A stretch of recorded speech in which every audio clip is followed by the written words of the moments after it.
Naam, leo tungependa kuzungumzia kuhusu saikolojia ya fedha au mambo kadhaa kuhusu saikolojia ya fedha. Maamuzi kuhusu fedha mara chache huwa ya kihesabu pekee. Mara nyingi huongozwa na hisia, jamii, uzoefu binafsi, kumbukumbu, hofu, utambulisho na mazoezi. Ukielewa saikolojia ilivyo nyuma ya maamuzi yako kifedha, itapunguza makosa yanayogharimu kujenga tabia thabiti ya kifedha. Watu wawili wanaweza kupata kipato sawa, lakini wakaishi maisha tofauti kabisa. Kipato ni muhimu, lakini mara nyingi ni muhimu zaidi. Tabia mara nyingi ni muhimu zaidi kuliko wengi wanavyokubali. Mtu mmoja anaweza kuweka akiba, kuwekeza au kufikiri maisha ya baadaye. Mwingine anaweza kutumia fedha ili kuwavutia watu, kupuuza hatari na kufanya maamuzi kwa hisia kila anapokabiliwa na hali ya kutokuwa na uhakika. Ndio maana mafanikio ya kifedha mara nyingi hayategemei akili pekee, bali pia subira, unyenyekevu, kujizuia na udhibiti. Jambo jingine, tabia busara mara nyingi hushinda akili ya hali ya juu. Watu wengi hutafuta njia yenye akili zaidi ya kusimamia fedha, huku wakisahau umuhimu wa kuwa na tabia inaweza kudumu na mpango wa kawaida unaoweza kufuata kwa miaka 10 mara nyingi ni bora kuliko mpango mzuri sana unaoshindwa baada ya wiki 6. Katika maisha halisi, utajiri mara nyingi hujengwa kupitia mambo ya kawaida: kuweka akiba moja kwa moja, kutumia chini unachokipata, kuepuka mitego ya kiburi na kuwekeza mara kwa mara, na kubaki mtulivu wakati wa mazingira yanapokuwa yenye kelele au misukosuko. Jambo lingine la kisaikolojia, ego ni gharama kubwa. Moja ya vitu vinavyoharibu fedha zaidi ni tamaa ya kuonekana umefanikiwa.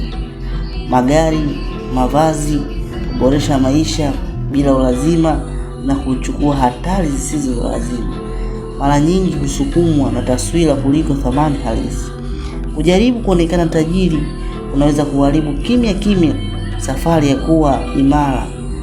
Nguvu halisi ya kifedha mara nyingi haionekani kuvutia kama watu wengi wanavyotarajia. Watu wengi matajiri huwa waangalifu, wavumilivu na si rahisi kutambulika.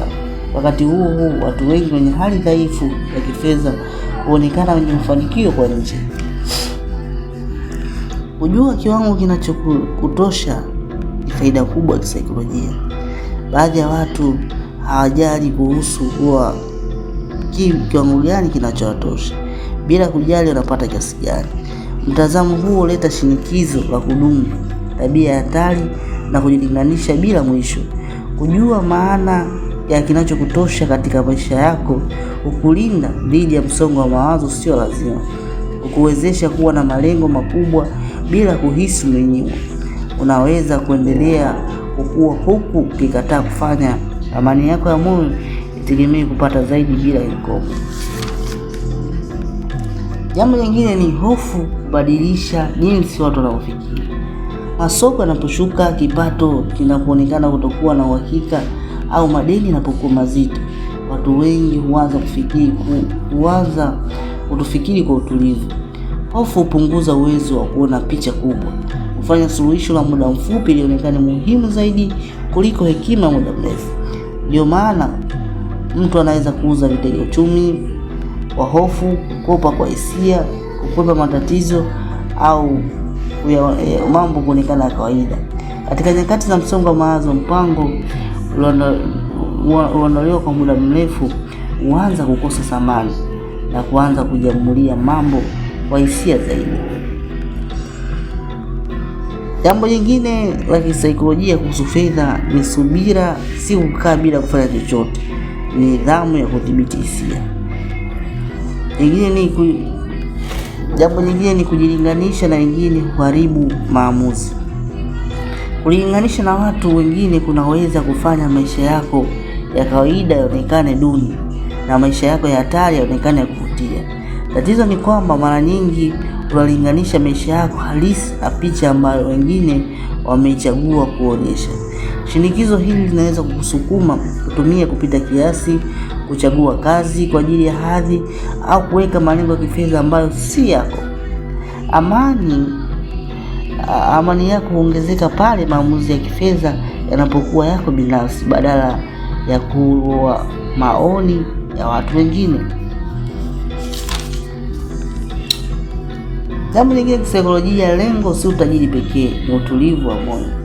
Fedha zina thamani kwa sababu zinaweza kukupa nafasi ya kupumzika, kufanya uchaguzi, kuondoka katika mazingira sio na afya, kuwasaidia unawapenda, au kufikiri bila shinikizo kubwa.